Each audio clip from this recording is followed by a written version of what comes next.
It's a pleasure to be here today. We have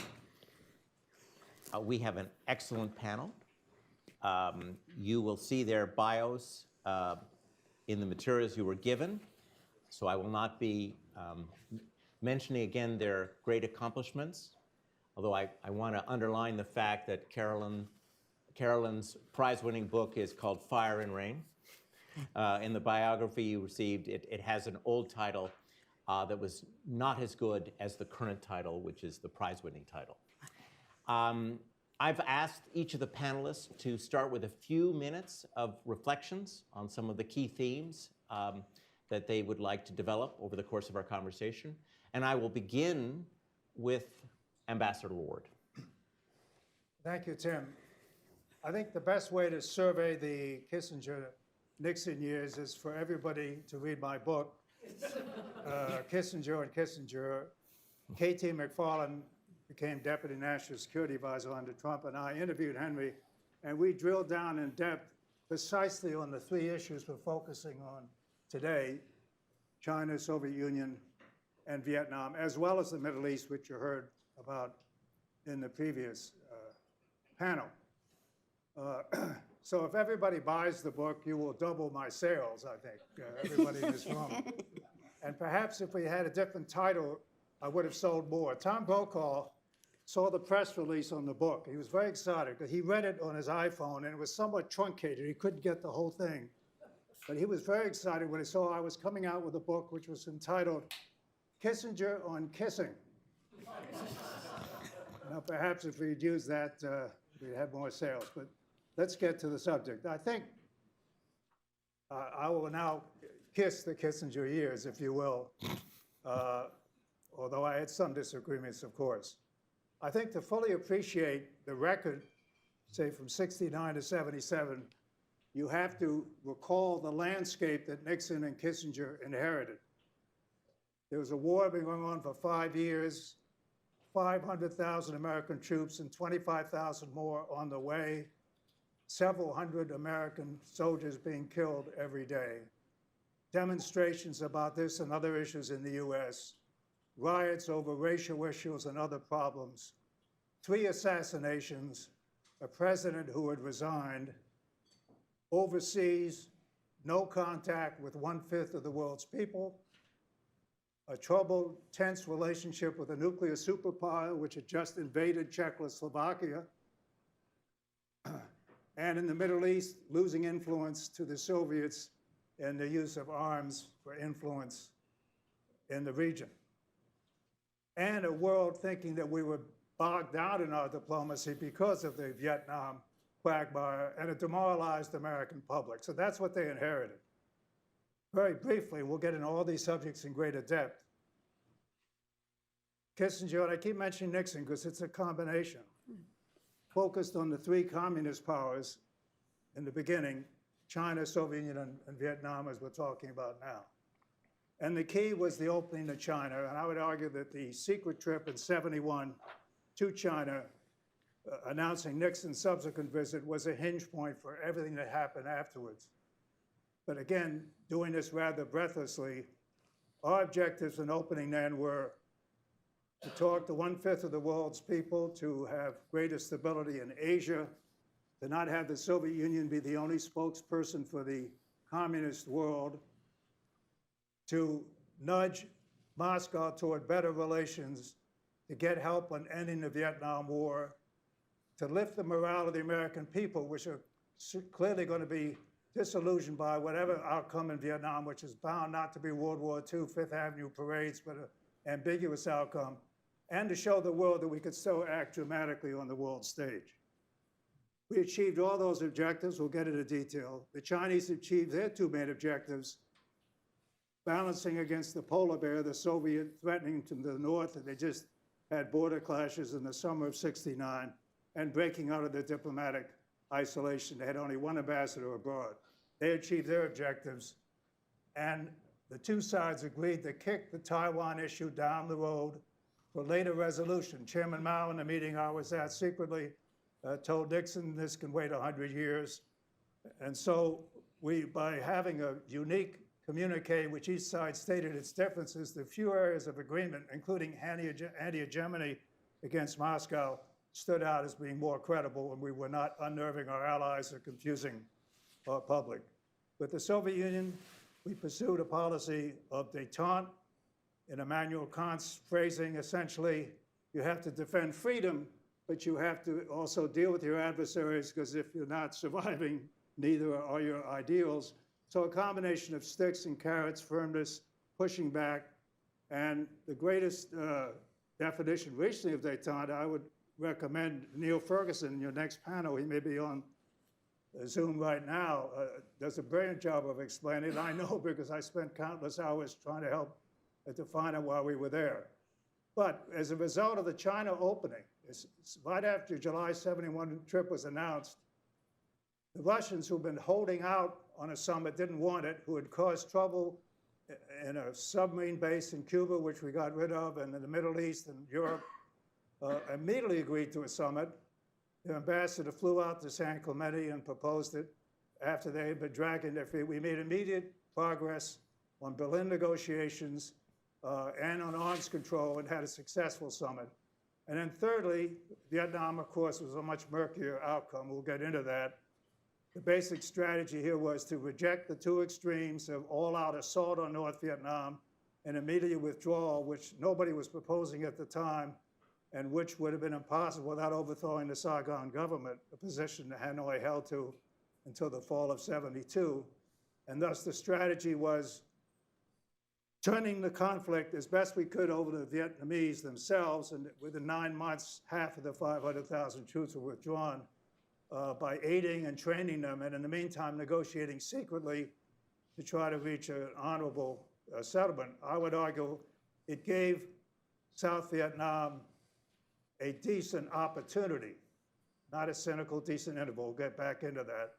But it was undercut by the Congress and U.S. domestic action. So that was the three major initiatives. They all came within 18 months in 1972, and I was very privileged to be part of all three of them. I just end up by saying some of that remains today, some of it, of course, overtaken after 50 years, but the China approach, the one China principle, and the one China policy, which 4 or 5 people in the world understand, has served for 50 years to allow us to go ahead with bumps in the road, obviously, and ups and downs with China.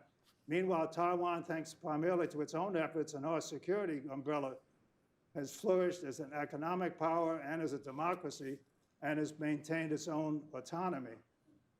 With the Soviets, that's a much more difficult inheritance today, but some form of mix is probably still needed in terms of firmness and trying to carve out some stability.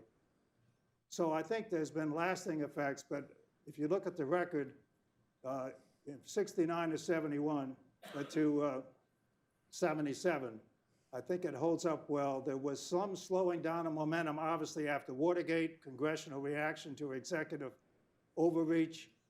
Kissinger managed to keep the Soviet and China policies in place, even though they didn't gain much momentum. Went ahead with tremendous diplomacy, overlooked in Southern Africa, in which we focused on majority rule for the first time. And he held the country together during a constitutional crisis as the most respected person here and around the world. So I'll leave it at that and get into more depth on some of these issues. Thank you, Winston. Professor Carolyn Eisenberg. Oh, thank you. And thank you to the council for inviting me to participate. You know, back then, if you asked most Americans, back then being 1969, 1970, you asked most people, why is the United States in Vietnam?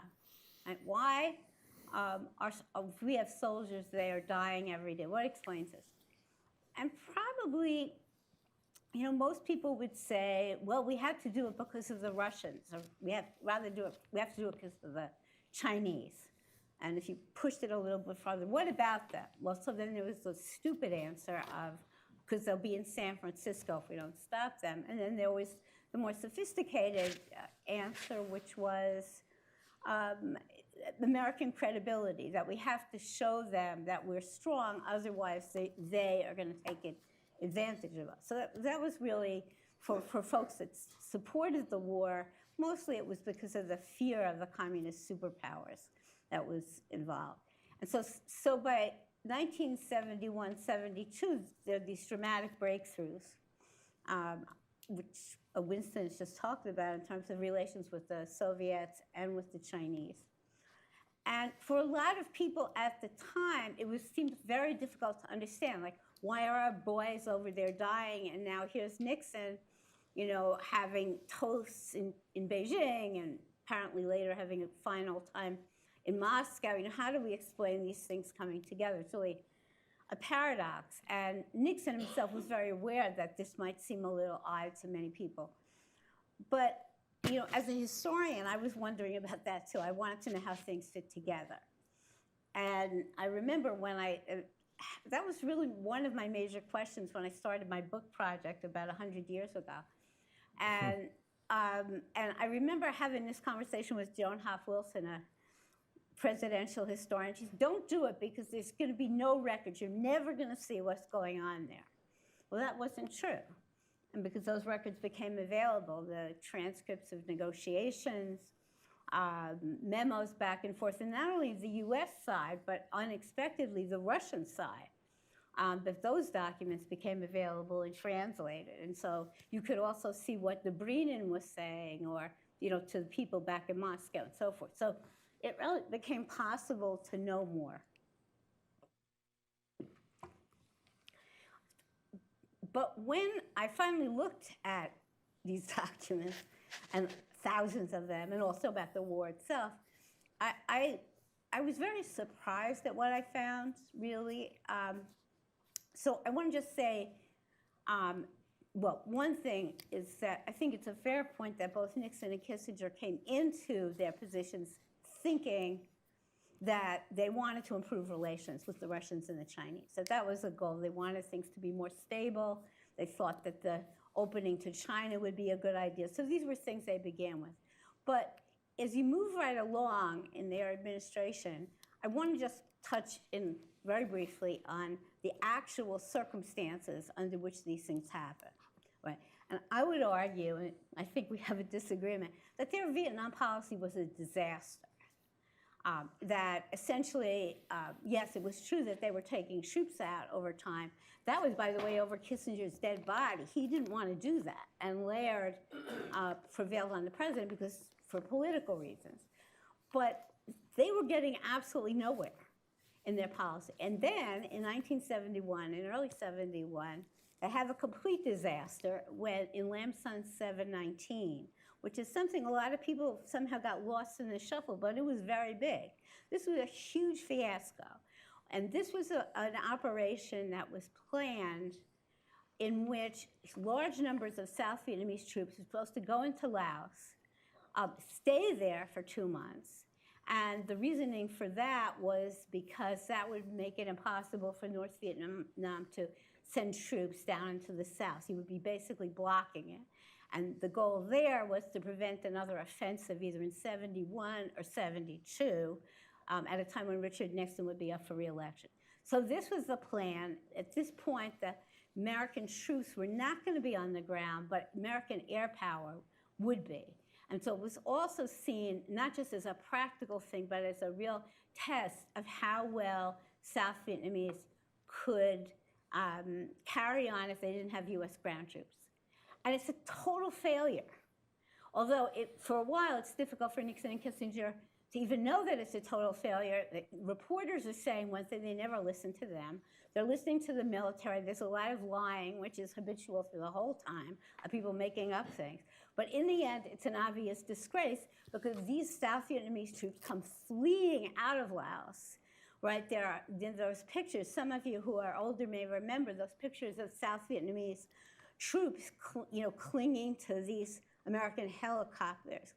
And so this is a dramatic demonstration of the bankruptcy of their Vietnam policy. And Nixon in particular is quite worried about it. When Nixon worried, Kissinger worried. And they're really struggling with how to deal with that. And just as they're in the most miserable moment, they get this message from the Chinese that they would welcome an American emissary to come to China. And Kissinger is overjoyed. He can't believe his good luck that this is happening right now. And he says to Nixon right out, we can do this. We're going to get this horrible story off the front pages for a while. This will be so much bigger. So I really want to emphasize that this is not little, that when those conversations first in Beijing take place and then later in Moscow, and probably can't get to that right now, that a very powerful motivation of those talks is that they really want, minimally they want it to be successful so there could be summits, right? That is critical.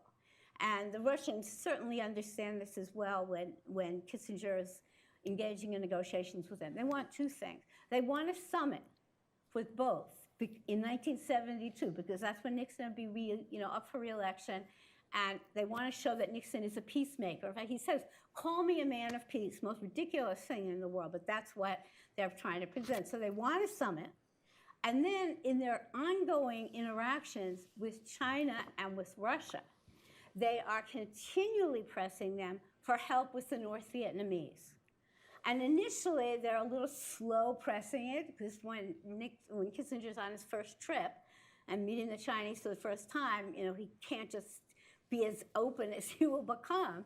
But over time, in his exchanges with both of those powers, that becomes a bigger and bigger message, is that they want help getting themselves out of a war that is failing. And I can't emphasize that enough. It is a failed policy, which Henry Kissinger has never taken responsibility for, in which 20,000 Americans died, another 100,000 wounded, maybe 2 million Asians killed, for a policy that's ultimately absurd. And so when I looked at these transcripts, and I'm not just talking about one meeting, because I read them through almost every meeting, with the Russians and with the Chinese, a lot of it is exactly the opposite of what you would think, which is their need for help getting them out. And when you see Dobrynen's communications back to Moscow over a long time, that's really what he's emphasizing is the desperation of the Nixon people to get that help. And to me, the real lesson of it is that a lot of these claims about American credibility, you can always say that about almost anything. Now we have Biden saying it about things too. You can always say it, but in point of fact, those are empty claims, and they often conceal a tragic waste of human life. Thank you. Professor, thank you very much, Carolyn. Professor Jeremi Suri. Thank you. I'm delighted to be here, and I want to begin where Michael Froman started earlier today. The Council on Foreign Relations was created in the 1920s because there was concern that Americans didn't understand or care about diplomacy enough. As a historian, one of the striking elements of Kissinger's career is how he makes diplomacy sexy, how he makes diplomacy important to Americans. It is one of the least American traditions we have. We are late to create a foreign service. We don't create a foreign service till after the US Civil War. We have, even at the start of World War I, a very poorly prepared foreign service for the world we're in. That's why this institution exists. And it's extraordinary how the Cold War and the combination of Kissinger's personality, for better and for worse, and we've heard two sides of that story, which won't be resolved here, I'm sure, how he makes diplomacy and the use of power as a negotiator, as a representative of the United States, as a non-military actor and a non-economic actor, how he makes that so central to the ways Americans think about foreign policy. It's one of the biggest shifts that occurs during the Cold War. And I think there are 4 lessons. I have 4 minutes, so 4 lessons that come from this. And these lessons can be inflected in positive and negative directions, but they're why, as a historian, I care about Henry Kissinger, why I wrote a book about him years ago, why I interviewed him about 12 to 15 times, why he and I had this strange relationship, is because I think he cared about how historians viewed him. He cared deeply about that. And I think his presence is unavoidable if you're a historian of America in the last century or so, and we're only beginning to grapple with that. So first lesson, Kissinger defined diplomacy as the pursuit of national interest, not the pursuit of ideals. Woodrow Wilson was, in that sense, his alternative perspective that he saw himself arguing against. For Kissinger, there were 3 things that mattered: the nation, the nation, and the nation. Those 3 things. And I argue in my book, and I think it's right, because I made the argument, of course, that he comes to view the United States as having a moral quality, an inherent moral quality that is non-falsifiable. It's ontological, and of course his background is actually studying with Carl Friedrich and William Eliot, who were more philosophers than they were international relations theorists. He sees the United States as a savior nation, or as Madeleine Albright, another immigrant of Jewish background, later argued, he sees the United States as an indispensable nation. And what serves the interests of the United States, whether it matches with American ideals or not, whether it matches with our preferences or not, is what's most important. And this explains, for example, one of the most striking moments for me, someone writing about Kissinger's World War II experience and his Jewish background, which I think are significant, and he and I spent a lot of time talking about that. What's striking to me is how he encourages Nixon not to focus on Jewish emigration from the Soviet Union. This is, of course, his big difference of opinion. Wynne dealt with this for a long time with Senator Henry Jackson from Washington. And the Jackson-Vanik Amendment, of course, is passed as a response to this. But Kissinger's view was that even as a fellow Jew who cared about Jews around the world, cared deeply, that it wasn't the purpose of the United States to save Jews, it was the purpose of the United States to push forth with détente that would serve the larger interests of a world order in the United States. And this is significant. This is significant in thinking about how he views diplomacy. Diplomacy was about national interests, not ideals for Henry Kissinger. Second, diplomacy was about personal relationships more than formulas and data. I keep reminding my economist colleagues of this, that to have an Excel spreadsheet filled with lots of data is not to be conducting diplomacy. That's to be having an academic seminar. Diplomacy was about personal relationships. Kissinger developed through his career, starting in World War II in counterintelligence as a recent immigrant to the United States, through his time at Harvard, through his time as Nelson Rockefeller's do-it-all assistant, through his time as NSC advisor and Secretary of State, and through his time after he was in office. He was out of office for almost 50 years and remained influential through all of those 50 years by managing personal relationships with powerful people, as Jews have for the last 1,000 years. Kissinger was never elected to an office. He was never in an accountable public office in the way in which an elected figure would be in a democracy, but he was someone who appealed to powerful people, managed personal relationships within the United States and outside of the United States. The shuttle diplomacy that came up earlier is a classic example of that, the relationship he builds with Anwar Sadat, as well as Yitzhak Rabin, as well as Hafez al-Assad. But even more significant, Wynne and Carolyn have referred to this, his relationship with Soviet and Chinese leaders, right? The management of personal relations, I can say also, having dealt with him a little bit, there was a charming quality this man had, and an ability of figuring out what it was you wanted him to say, how he could say that, and then move you to the position he wanted to be in. Tim knows this better than anything. Kissinger was a master at writing memos to the president. The president always had 3 options, but there was really only 1 option, and that was Henry's option. He was a very talented memo writer in getting powerful people to do what he wanted them to do, thinking they were doing it for themselves. I try to teach my students to do the same. Third element, linkage. Kissinger understood, as only an intellectual would, that complexity can be your friend. Complexity can be your friend. When you have a dyadic relationship of 2 actors who are at each other's throats, Democrats and Republicans, it is often very helpful to have a 3rd, a 4th, a 5th, and a 6th actor. That multipolarity, and here he differed from Cold War conventional wisdom, multipolarity gave more advantages to the United States than bipolarity. A bipolar world, US-Soviet, is simple. A multipolar world gives you more flexibility. That's why he thrived at times in the Middle East. That's why he didn't thrive in Vietnam, because this was not really a multipolar conflict. Civil wars aren't, right? Final point, and I think this might be the most important. Kissinger understood throughout his career what Clausewitz teaches all of us, that all diplomacy, all war is politics. It's all politics. He did not believe in making grand strategy in an isolated ivory tower. Too many people run grand strategy programs thinking that's what it's about. Grand strategy for Kissinger, strategy was all about politics. You had to sell what you were doing to people, whether you were in a democracy or not. And in fact, one of his great insights was that even dictators, even the Assads and the Maos, had to sell what they were doing in their societies, and that gave us an advantage in working with them, giving them things they could use to sell a particular policy. Kissinger saw domestic politics as at the center of all foreign policy. And here, I agree 100% with what both Carolyn and Wynn have written in their books, which you should also read in addition to mine, which is that if you read Kissinger's memos, they're often about politics. They're often about advising the president or others how to talk about an issue at home, how to deal with Congress. That's not separate from policy. That's at the center of foreign policy. Kissinger teaches us that diplomacy matters. He teaches us the power of diplomacy, but he's also a warning because of the mistakes he made, as well as his successes, the big mistakes he made. He teaches us to be wary of diplomatic masters of the game. I don't think we want diplomatic masters of the game. We want a vibrant State Department, which today is underfunded, should be funded better, filled with better trained diplomats who are able to do more of this work, not as individuals, but as a larger institution. I think that's one of the lessons we take from Kissinger's career. Thank you. Thank you very much, Jeremy. I'd like to ask the panel about the role of force. Could I respond to Oh, Carolyn you can first? if you'd like.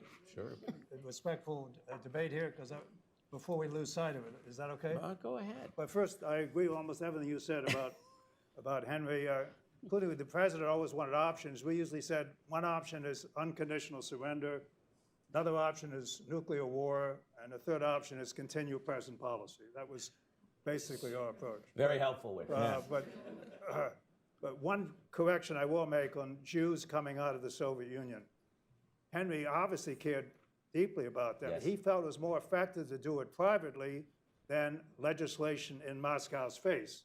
Now, sometimes Henry went overboard in this, and I would disagree with him on this, but in this particular case, he got many more Jews out secretly before Jackson-Vanik, and when Jackson-Vanik was enacted, the numbers went way down. So for him, it was not caring, it was a matter of what's the most effective mechanism. Now, again, I don't want to take too much time here, and we have respectful disagreement, but I'm obviously biased because I don't say this for self-promotion, but to say that I'm aware of the agonizing choices that leaders have to make. Kissinger had to balance the president, the bureaucracy, the Congress, the media, international actors, pressures from all sides, and you often have to make choices based on imperfect knowledge and with no good choices available. So I would just appeal to people who have not served in government to understand when you're in government, you're facing a tremendous agonizing dilemmas. I saw this firsthand. I was in every single meeting with the Vietnamese, the Chinese, every major trip with the Russians as well, and the Middle East shuttles. And I wrote some of the memos that you're mentioning. I was a co-draft to the Shanghai Communique and the Vietnam Peace Agreement. So I'm obviously biased, and I can obviously be wrong, but it's not based on knowledge, and it's with a sensibility of the tough choices you have to make. Ambassador, let's let Carolyn respond. Yeah, no, I didn't get to her, but I've gone on long enough. I'll let you go on. I used to be on panels with Jeremy, and we could argue with each other. You know, I think when you're describing this, I mean, first of all, I think this word complexity, which is a big favorite of Kissinger's, often actually is in the service of obscuring some fairly simple things. Yeah. You're asking American troops to risk their lives and to die. Yeah. And his one screen, he hardly ever wanted to hear about what was happening on the ground in these places. That all sorts of other people and inputs and position papers, but his extreme disinterest in what was happening, for example, in Laos to actual people, or what was happening in Cambodia to actual people, or to our own soldiers. I've looked at more Kissinger documents than any normal person should forever. And no, really, it's a serious problem. But you know, the sense in which he is closed off from the consequences of the decisions he makes is actually stunning. You know, so for example, he can't learn from journalists who are there. He likes the journalists that aren't there, who are his friends. He calls them up. He tells them he's agonizing. But when he has to see something in the newspaper that describes what happened in the Cambodian village when those U.S. troops went there, to him that's all propaganda. He doesn't want to be bothered with that. And that, I think, is his most fundamental flaw, and that of Richard Nixon. They're not caring.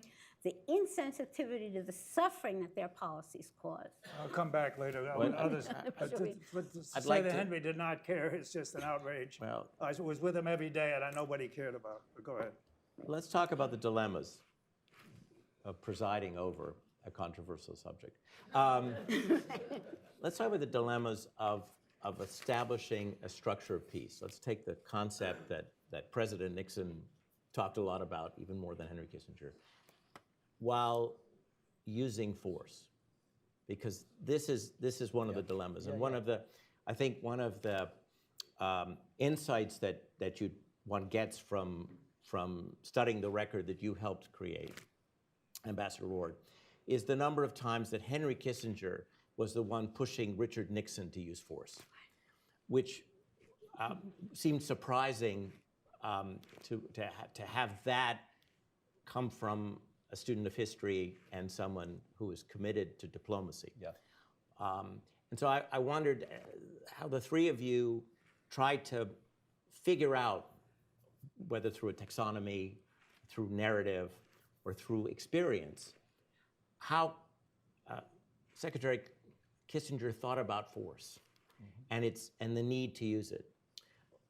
Was he thinking in terms of just threats in order to maintain American credibility, or indeed did he feel it necessary to shed blood at times? Yeah, so I mean, I'll start on that. I think it's the right question to ask, Tim, and I think we also have to recognize that he believed that this was one of the areas he had particular knowledge because of his experience during the war and the work he had done here and elsewhere thinking about nuclear weapons. One of the big dilemmas in the Cold War is, how do you use force without risking a nuclear war? Right? How do you do that? And I think Kissinger thought about it in two ways, right? He believed that the United States had to use enough force to deter others from doing things they could otherwise get away with. The term that was used in the 50s, 60s, and 70s that's sort of fallen out of favor now, right? Salami tactics, right? That the other side would take small actions, right? Such as the Chinese shelling Quemoy and Matsu, and later moving on Taiwan, such as North Korea invading South Korea, right? That they would take actions which they thought they could get away with because we would be afraid to respond fully. So we had to use enough force to deter bad behavior, but not so much force that we ended up in a nuclear war. And managing that, calibrating that, almost all of his writing was about that. Of the 19 articles in Foreign Affairs that he wrote, about 10, I think by my count, were about that. His Nuclear Weapons and Foreign Policy book was about that too. So the calibration of power, right? The calibration of power. And then the second point that I think is implied in your question is then the management of that with diplomacy. Kissinger believed that you use force and you negotiate at the same time. One is not an alternative to the other. And one of the big mistakes Americans continue to make is to assume that you're either at war, where you don't conduct diplomacy, or you're at peace where you conduct diplomacy. In fact, you are doing both at the same time. And whether one agrees with his policies on Vietnam or not, we're not going to have agreement between my two colleagues here on that. There's no doubt in his eyes what he's doing is using force and trying to negotiate, using force to actually help his negotiating position. And the difference between my colleagues will be whether they think it actually worked or not in that matter. Well, I think that was a superb rundown. I have no really disagreements. I just add a couple of quick points. Actually, there were cases where Nixon was much more interested in using force than Henry.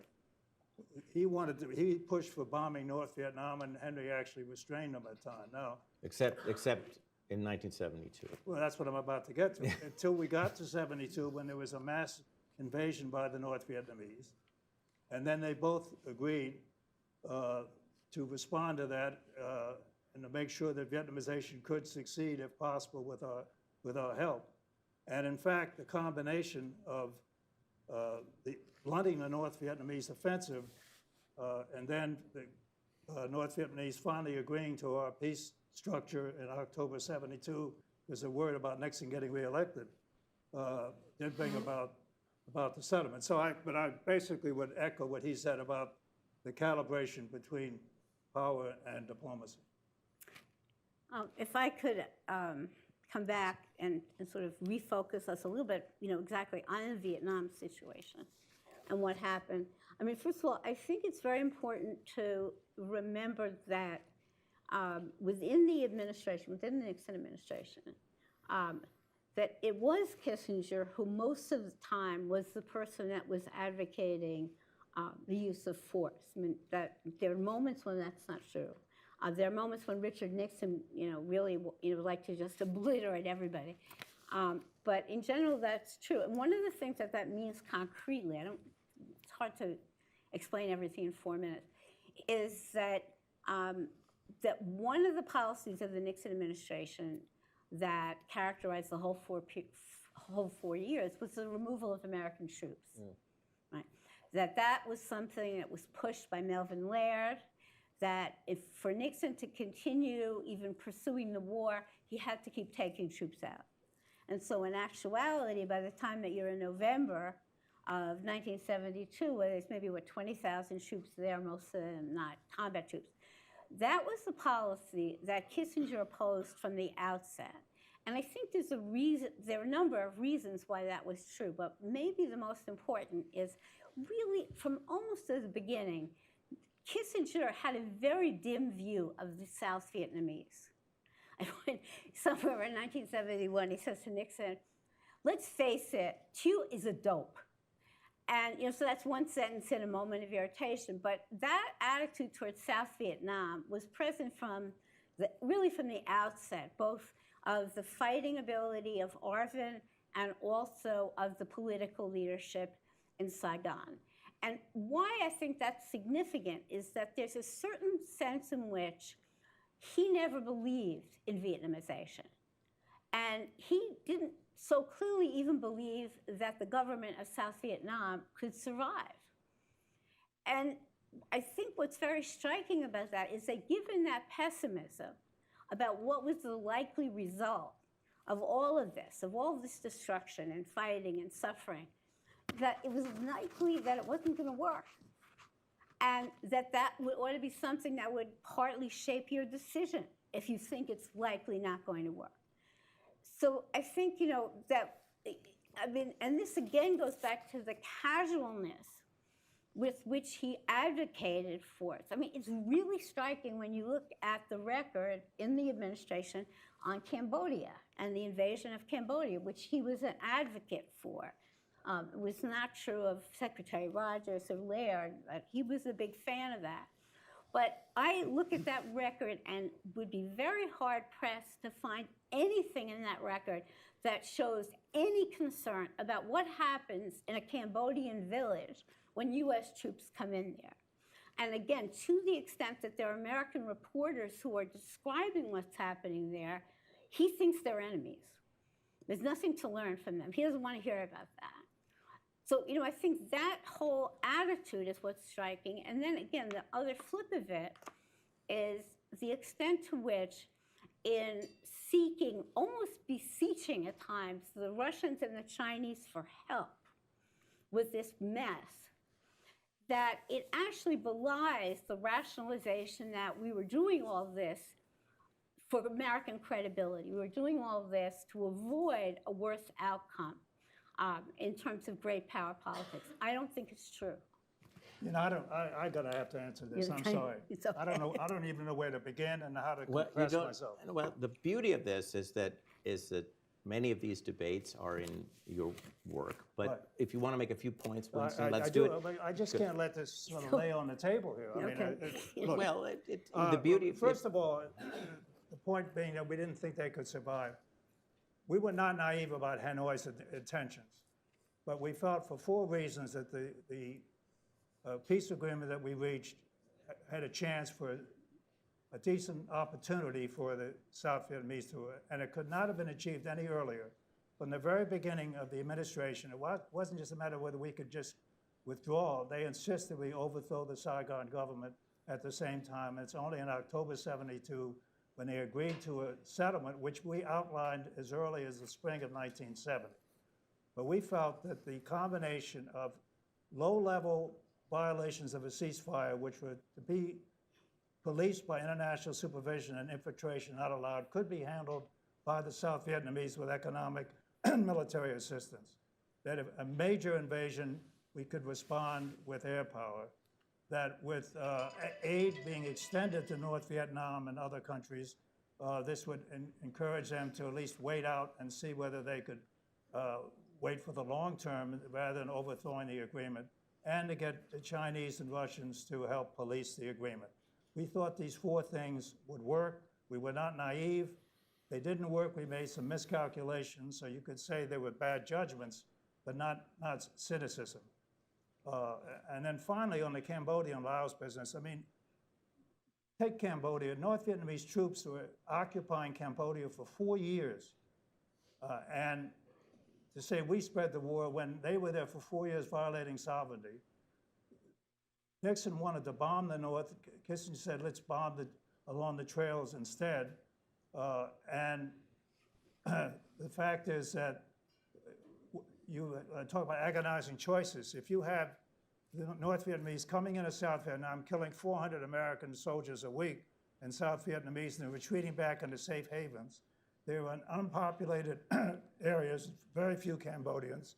The bombing was 5 miles along the border at the most, and it did reduce casualties. So these are the kind of agonizing choices, and they fully briefed about 25 members of Congress. Sihanouk did not want us to make it public because but he tolerated and encouraged it because he didn't want to show that he was allowing bombing even though it was unpopulated areas. And the North Vietnamese didn't even make it public because they knew they were occupying other countries. So there's a million things I'd like to say, but I'll stop at that point. Do you think, how well do you think Henry Kissinger's understanding of a structure of peace worked in the global South, which was then called the Third World? One gets a sense from Kissinger's memoirs that he recognizes he had a hard time actually understanding, he wouldn't have used the term global South, but understanding the fact that countries in the developing world had agency, actually had choices that they could make outside of outside of bipolarity. Yeah. So I think it's a great question. I think one of the lessons from Kissinger's career, and quite frankly, one of the lessons from the Cold War, is the United States does better in certain regions than others. And that has to do with the breadth of our understanding, our experience, and our own national interests. So when I teach and write about Kissinger, I emphasize both the positives and the negatives. And one could argue he does a remarkably good job at managing relations most of the time in Europe and in Asia. And he does a remarkably bad job in other areas. And that's not to condemn him or to valorize him. It's to show the limitations of a particular intellect and the limitations of the American institutional structure for foreign policy. I think if you look at Nixon and Kissinger policy in Chile, for example, or in Angola. Angola. Right, or in East Timor. It's very hard to defend those policies, right? In the case of Chile, I think it echoes a lot of what Carolyn's talking about with regard to Vietnam. There is a callousness in the discussions about what to do in Chile. There's an ignorance of the long history of civil-military relations. Chile, until the coup that we helped to support, had a long tradition of civilian control over the military. We destroyed that. We helped to destroy that by supporting a coup there, right? And the communist threat there was really not that significant. In fact, the socialist government was on its way down anyway. But I would argue that if you look at Europe and you look at managing relations with China and the creation of an incredibly creative one China, two government policy, you see a lot of creativity, you see a lot of insight, you see a lot of very effective use of diplomacy and force to promote U.S. interests. And I would make that argument even to some extent in the Middle East. And so what do we take from this, Tim? I think we take from the fact that the United States is really not as globally capable as it often thinks it is, that there are limits to our power, and that we should be very careful, particularly in those regions that we don't understand quite as well. I wish we had learned that lesson before the war in Iraq.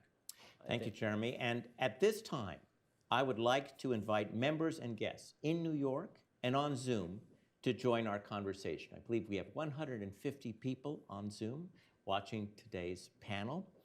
A reminder that this meeting is on the record, and I will take our first question from here in New York. Yes. Hi, Michelle Caruso Cabrera, longtime journalist. Professor Suri, my question is for you. In your opening remarks, you seem to suggest in your conversations with Kissinger that he acknowledged mistakes.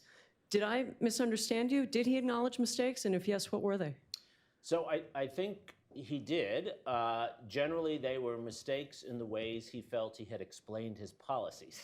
So he felt that what he was doing, especially in terms of intentions and efforts, he felt deserved to be vindicated in all cases. But he did acknowledge, and I talk about this a little bit in my book, he did acknowledge that at times they didn't do a good job explaining his policies. Now, that's different from taking ownership over, for instance, the criticism I just voiced about US policy in Chile. He never accepted that. He never accepted that. So substantively, very little admission of mistake, if any, but stylistically, quite a bit. And the other thing I'll say is my impression from spending time with him was he had his own doubts. He was afraid to voice them. But I think he was actually haunted by the mistakes he himself recognized he had made. If I may, he does in his memoirs admit that he didn't understand that Havana had its own foreign policy. And one gets the sense that he was rethinking the US commitment to Angola, which was not a place of strategic interest at the time. Yeah. We had just gotten thrown out of Vietnam, and Henry Kissinger hyperventilated over the threat to US credibility because the Soviets and largely the Cubans were supporting the MPLA in Angola. And I think in his writings, he admits error. In public, often he didn't do that. Fair. Another question from New York. Miriam Saifi with the State Department. Thank you so much for this panel reflecting on Kissinger's legacy. I came a little late, so I don't know if this was addressed, but I'd be curious if the panelists could discuss Bangladesh, and the legacy of Kissinger there. At the State Department, the architect of the descent cable, Archer Blood, tried to sound the alarm bells of a genocide unfolding, and his career was largely destroyed afterwards. So I'd be curious to think about sort of the role of Kissinger in terms of as you mentioned, overall positive in Asia, but I don't know about Bangladesh. I'd be curious. Fair. I didn't quite hear the question. The question was about Henry Kissinger's role in the Indo-Pakistani War, which of course leads to the foundation of Bangladesh, and the deaths. Yeah. I think it's a very fair criticism. When I referred to Asia, I was thinking more of East Asia, not South Asia. And my family's from India, actually originally from Pakistan, but really from India after the partition. So there's also a personal issue for me, and I think many of the criticisms that have been voiced of U.S. policy in that region are accurate. Kissinger had a somewhat cynical view of the role that Pakistan would play as serving U.S. interests. He and Nixon both had a very strong aversion to Indira Gandhi. I will say that reading many of the accounts of their meetings with Indira Gandhi, it's shameful, the language they use. This is not the place to get into a discussion of gender and foreign policy, but it's very strongly there. They use words that we wouldn't use in this space here repeatedly to refer to her. There's a sense that the Indians are seeking to become a regional power of their own, which would challenge U.S. power. I mean, India has a very strong and very legitimate anti-imperial sentiment, and it does view the United States often as an intervener. My own family members refer to us that way there. So there was, I think, a very anti-Indian attitude and a callousness toward the effects on the ground that this would have. And then there was an effort to shut down Blood's telegram and to close off the dissent channel. So it is not, there's nothing really good to say about that at all. And it's another case of where I think Kissinger was too powerful and acting with too little knowledge. He should have been listening to Blood and other area experts within the State Department. I hope we've learned that lesson. Let me just say, go ahead, please. Well, right. I mean, I think probably if we were here all day, what we would probably find out is that we're seeing totally different persons. And it's true, you saw him in person, and I just read more transcripts than anybody should ever have, plus the fact of all his telephone calls, which even you didn't hear, right? Which I don't know if folks understand that his transcripts of thousands of phone calls also became publicly available.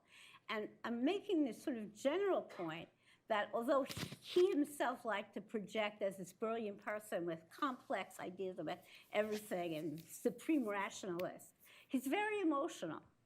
And one of the aspects of his emotion is the extent to which he is personally invested in the relationship with China, right? That this is almost like he owns that relationship. And so when he's approaching the question of Bangladesh, he's seeing it from that vantage point. Is it good for our relationship with China, or is it bad for our relationship? And I would argue that when you listen to him and when you see what he says, that emotional need overshadows, again, the humanitarian crisis, that's taking place. Just a quick comment. I agree with the criticisms on the whole on the Bangladesh policy. I mean, I'm not going to defend Henry on every single issue. I think he and Nixon should have been much more outraged of what was going on in Bangladesh. I will say, and I wasn't involved in this particular policy, I will say they had two rationales, and having said the rationales, I still think they should have been more concerned about the Bangladesh issue. Number one, Pakistan had served as our opening to China, the secret channel, and we owed Pakistan for that, and we wanted to demonstrate to them and to China, its close friends, that we could be counted upon to stick by friends. So there was the preservation of, and you point out the China aspect, I think that's correct. The other one is that they did have some reports and intelligence that the Indians might be moving against West Pakistan. And there was a concern, and so part of the pushback on the Indians was concerned about that. But I don't think that means that was a great policy. I agree with most of the criticism. We have a question from our virtual audience. We'll take the next question from Fred Hochberg. Thank you so much. This has been really excellent. How much of all of this was about anti-communism and pro-capitalism? It just feels like so much of our policy in the 20th century was shaped and distorted by a virulent anti-communist and pro-capitalist supporting people, as was mentioned in Vietnam, who were not really good people, or in many other countries. As long as they were anti-communist, that mattered. How much did that factor into Kissinger's thinking? Who would like to take that?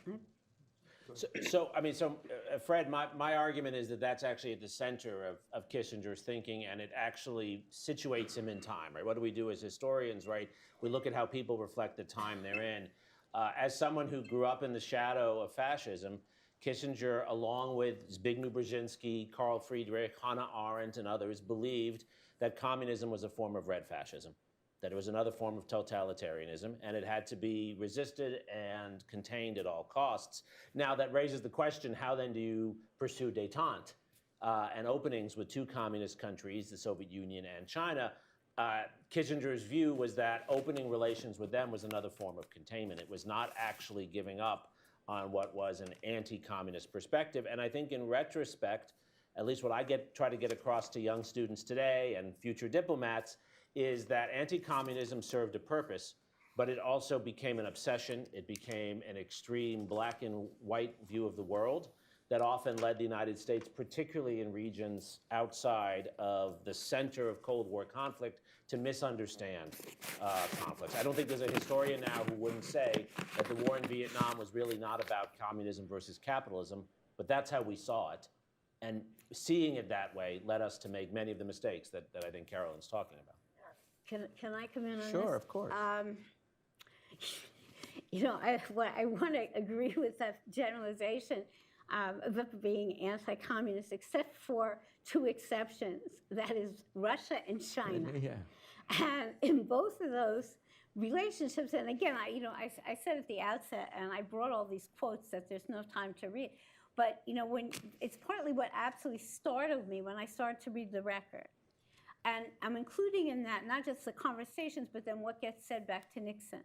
He is so driven in those last 2 years of the Nixon administration to have those relationships work, that he is actually willing to overlook all sorts of things. I mean, even from the very beginning, one of the things that he does is he makes it clear to Dobrynin, this is early, that he wants Dobrynin to understand that the United States accepts the division of Europe. Right? That's like right out there, and and it's in print. And he tells them this over and over again, if we have a better relationship, you should be clear, we have no problem with what the situation is in Eastern Europe. And he actually goes so far as to tell Dobrynin that, you may hear from time to time the president say something bad about the situation in Eastern Europe. Pay it no attention. He's dealing with a bunch of constituents in the Middle West, and he has to conciliate them.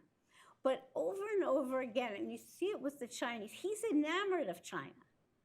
And it's, one point that he has a second meeting with Mao. I don't know if, Winston, were you at that second meeting? I was in all 5 meetings. Yeah. Right. So second meeting, when he's really falling all over himself. I mean, Mao says, why do you talk so much? and Kissinger, because it's so important we understand one another, whatever. And I'm reading this ridiculous exchange, and I'm thinking, okay, well, you could say that's just him being diplomatic, right? But when he writes to Nixon about this meeting, he's like, it's euphoria. And he said, this is one of the giants of the 20th century, and he is wise, and he takes our views more important than anything else. And this man, this is my favorite line, he said, and Mao is such a powerful personality, he's not even fat. That, right? It's all muscle. And so, I mean, again, I understand I'm probably driving Winston Lord crazy, because everything is about how complex he is and his elaborate, scenarios that he has for this and that. But I think when you look at those meetings, and similarly, the transcripts of the meetings with Brezhnev in Russia, and certainly his conversations with Dobrynin, there's a certain amount you could write off because he's being a diplomat. He doesn't want to infuriate them. Right? But there's also a sense in which those relationships have become defining for his importance in the administration. And that overshadows his ordinary anti-communist sentiment that comes in on many other issues, but not really with Russia or China. And I think, to me, that was the most, I didn't start with that preconception, but, thousands of pages later, it's very difficult to escape that impression. Tim, can I just say one thing about that? Because I think it's relevant for thinking about his legacy. I agree with Carolyn on China. I don't agree on Russia. I think on Russia, his view is that the relationship that he's building with Dobrynin, the Soviet ambassador to the U.S., and Leonid Brezhnev, and the acceptance of the division of Europe is actually to contain communism. But I think with China, I think Carolyn's absolutely right. It struck me, and I'd love to hear Winston's view of this. There was a sense that Kissinger had that China was this great civilization. He had disdain for Russia. And he talks about this in his memoir, right? He talks in his memoir about when you go to Russia, they're constantly, in the Soviet Union, they're constantly asking you, are you pleased? Are you comfortable? Where in China, they never ask you. They just assume you've come to the great civilization. This is his characterization. I'm not saying it's accurate. His view is that China was a great civilization. He saw the world in civilizational terms. He believed there was a great North American civilization. There was a great German civilization, a great Chinese civilization, a great Persian civilization, and maybe a great Egyptian civilization. And so there is, I think Carolyn is right, there is this obsession with connecting to this greatness of China and a skepticism he has about whether Mao is really communist, which seems strange in retrospect. I think that American idealized view of China goes back a lot earlier than Kissinger and continues to some extent to this day, today. And I think it's a relevant connection of that history to where we are today. I would just pivot quickly on the point about dealing with China and the Middle Kingdom self-confidence. One of Henry's best traits was his ability to negotiate with different cultures and different countries. So with China, yes, Middle Kingdom confidence, so they took the long view and Henry could negotiate in terms of each other's basic positions. Soviet Union paranoid because they've been subject to so many invasions, so they would haggle like rug merchants. The Vietnamese allergic to compromise, so they would use talks as a weapon and try to wear us down. Israel, surrounded by hostile forces, study every agreement with Talmudic fervor. In the shuttles with Sadat and Israel, Golda Meir would ask for, say, 10 requests. Henry would go get 9 out of 10 from Sadat, and Golda Meir would beat him up on the one he didn't get, and so on. So my point here is that, yes, I think he appreciated different cultures, including China, the way you mentioned, but he adapted, seeing negotiating styles were a result of their history, and that was one of the genius insights and the adaptability that Henry had. I would say that it's important to keep in mind that Kissinger abhorred doctrinaire thinking. And so the kind of inflexible John Foster Dulles approach to the world divided between us and them was a kind of thinking he abhorred. He felt that it was anathema for those who were engaged in shaping the world and diplomacy. Everyone has mentioned the role of domestic policy. I just throw out there that this would get him into trouble. That one of Kissinger's great concerns, I would argue, was extremism and the far right, actually, in the United States.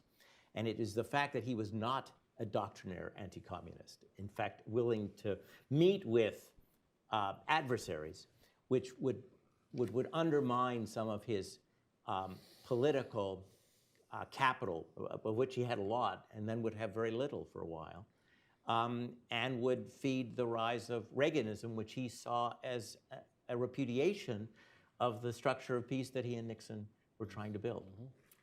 Can I come back in for one second? In a rare moment, Jeremy and I agree that in terms of his affect about Russia versus China, right? I mean, he had a lot of negative things to say about Russian culture and how they carried on. But there's certain sentences that stand out to me from reading this record, and one of them is that right in maybe December of 1972, like right about that time, he's negotiating with the North Vietnamese. And he gets this message from Al Haig, who's back in Washington talking to Dobrynin. Al Haig says to him, Henry, the Russians are going to bat for us. Right? I mean, such an extraordinary thing. What is he talking about? Because, again, Kissinger was counting on the Russians to pressure the North Vietnamese. And one of the things that is the most extraordinary about this period is in those final set of negotiations with North Vietnam, one of Kissinger's concerns was that nobody in the State Department should know what was being said. And so you literally have a paradoxical situation in which Dobrynin is actually being given more access to the written record of what's happening in Paris than the Secretary of State. And that's not just about personality. It is central to Kissinger's belief that Russia is going to make Hanoi accept the terms that he is finally offering.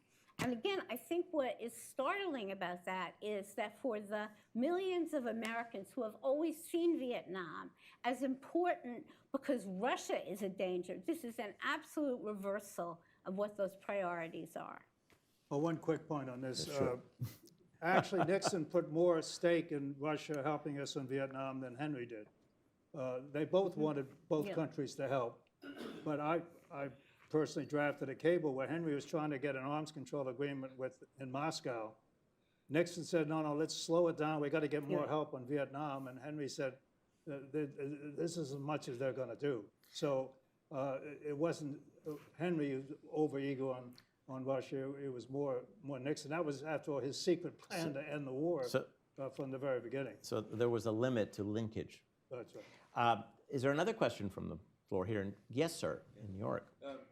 Norman Perlstein, and two questions. One is on the question of anti-communism. Oh, I'm sorry. Thank you.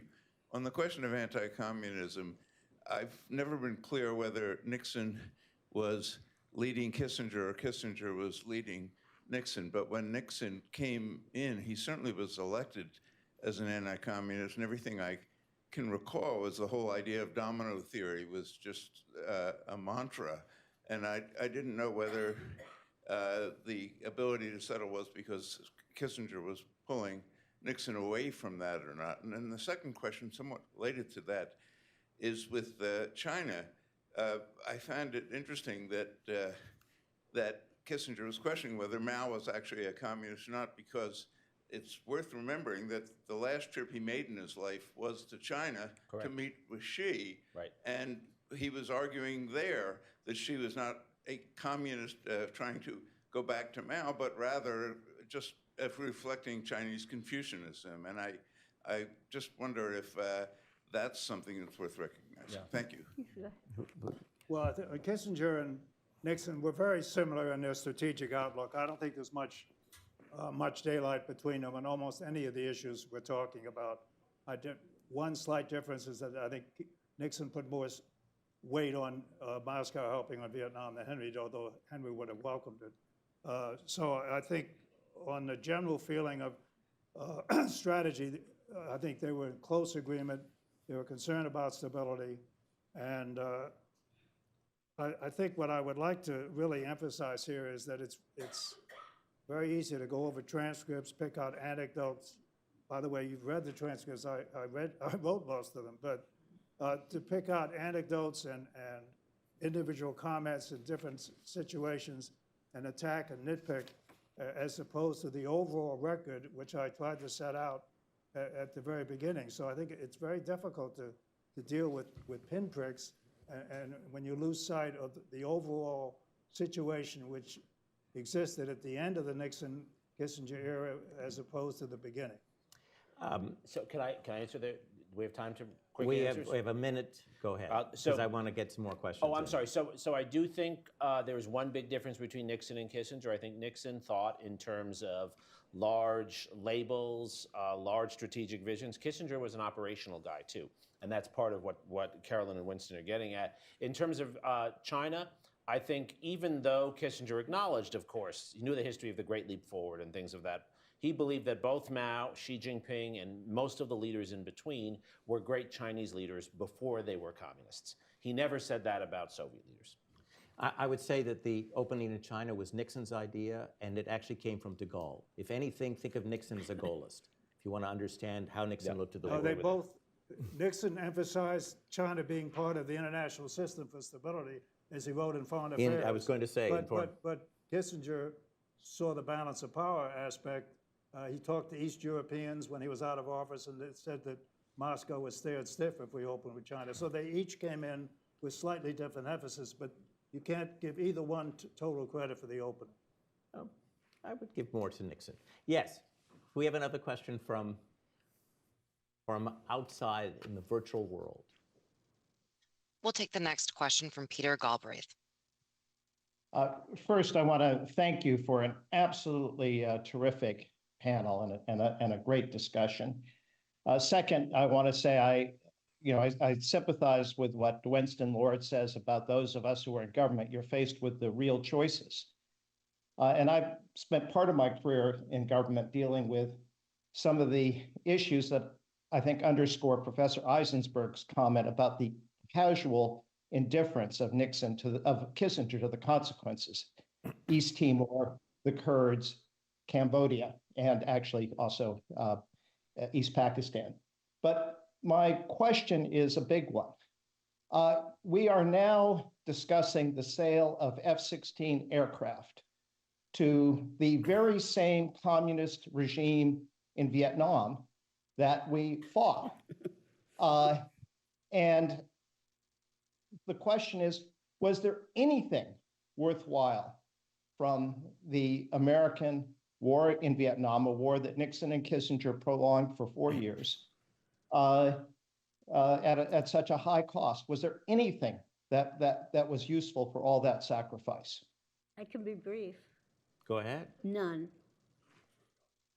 Look, it Nothing was worthwhile. a big defeat. There's no way around it. The one thing you could say is that it bought some time, particularly Southeast Asian nations. The dominoes did not fall, but it's a minor plus versus the terrible loss and devastation. I would just point out, if you want to talk about mistakes, just remember what Nixon and Kissinger inherited, and the fact that there was no way to bring this thing to a close with a decent outcome until the North Vietnamese stopped on their insistence, which they maintained in every meeting I was in, that we not only had to withdraw, we were willing to withdraw unilaterally, have a ceasefire and exchange of prisoners and international supervision from the spring of 1970 on. And they always insisted we overthrow the government at the same time. And if you think that's something easy to do, then we just throw away 10 years of sacrifice and American credibility. One is welcome to that opinion, particularly because of the terrible cost of Vietnam, but I'm saying it's an example of the terrible, agonizing choices you made. We have time for one more question here in New York, if there's a question in New York. There's no, we have one more in the virtual world. Please go ahead.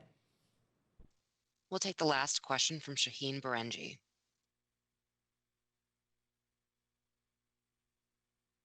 Can everyone hear me?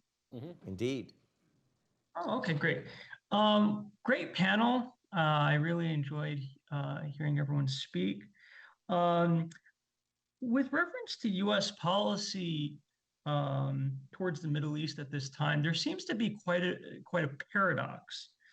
The U.S., of course, wants to achieve some sort of stability in the Middle East to prevent the outbreak of another Arab-Israeli war after '73. We are a group that's very interested in foreign affairs, but this is a panel about Cold War diplomacy. Have you a question about Henry Kissinger and Cold War diplomacy? The question about Cold War diplomacy, first off, the question is about the paradox in U.S. policy. It's that there's a stability in the U.S. is trying to build stability, prevent the outbreak of another Middle East war after the '73 war. But this comes at the expense of trying to expand U.S. influence in the Middle East.